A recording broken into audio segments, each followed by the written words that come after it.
આ સુંદરબન સોસાયટીનો એન્ટ્રન્સ છે અને દીપિકા ગાર્ડન જવાનો મેઇન રોડ છે. ત્યાં આજે સવારે આખું જે રોડનું કાર્પેટ કર્યું હતું આખું જ ઉખડી ગયેલ છે.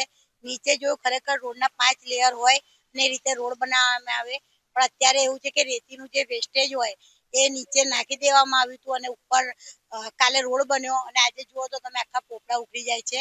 અહીંના સ્થાનિકોનો મને ફોન આવ્યો અને અમે તાત્કાલિક અહીંયા આવ્યા તો જોયું તો એટલી બિસ્માર હાલત છે. આ ભાજપના રાજમાં ભ્રષ્ટાચારનું જીવતું જાગતું ઉદાહરણ છે.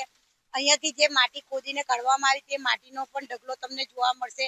અહીંના લોકોનું કહેવું એવું હતું કે અહીંયાથી માટી પણ ઉંચકીને કોન્ટ્રાક્ટર લઈ ગયો છે. જે માટી આ ખાડામાં જ પૂરવાની હતી અને પછી જે રોડનું વેસ્ટેજ એ હોય કોન્ક્રીટનું એ નાખવાનું, એની જગ્યાએ રેતીના મોટા મોટા કાંકરા નાખ્યા છે અને ઉપર કાલે કાર્પેટ કરવામાં આવ્યું. આજે બિસ્માર હાલતમાં છે ને આજે આખું કાર્પેટ ઉખડી ગયું છે અને અહીંયાથી પેલા ભૂવો પડ્યો ને એક મોટી ટ્રક ગઈ એમાં આખું જ બધું બેસી ગયું છે ને બધું અમે જોયું તો હાથથી અમે પોપડા ઉખાડી શકીએ એ રીતની કામગીરી થયેલી છે.